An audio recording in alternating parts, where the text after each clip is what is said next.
সম্প্রতি একটি গবেষণায় দেখা গেছে টুথপেস্টে মাইক্রোপ্লাস্টিক রয়েছে। এই নিয়ে আমাদের সোশ্যাল মিডিয়াতে একটি নিউজ প্রকাশিত হয়েছে। এরপরে রোগীরা আমাকে কিন্তু এই বিষয়ে প্রশ্ন করা শুরু করেছে।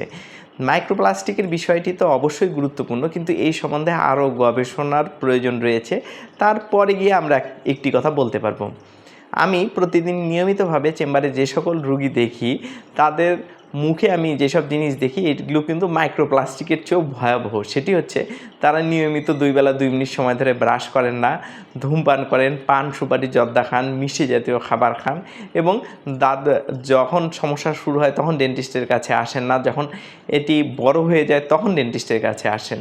তাই আমার দৃষ্টিকোণ থেকে আমি আপনাদেরকে একটি কথা বলতে চাই, এই জিনিসটি নিয়ে আরও গবেষণার প্রয়োজন রয়েছে। এটি যখন গবেষণা শেষ হয়ে যাবে এবং রিপোর্টগুলো আমাদের হাতে আসবে, তখন গিয়ে ডেন্টিস্টই আপনাকে বলে দিবে যে আসলে আপনি পেস্ট পরিবর্তন করবেন কি করবেন না।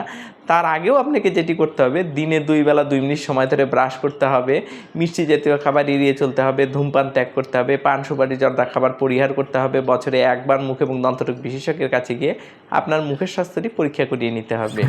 গুড স্মাইল ডেন্টাল, বিশ্বমানের দন্ত চিকিৎসা এখন গাইবান্ধায়।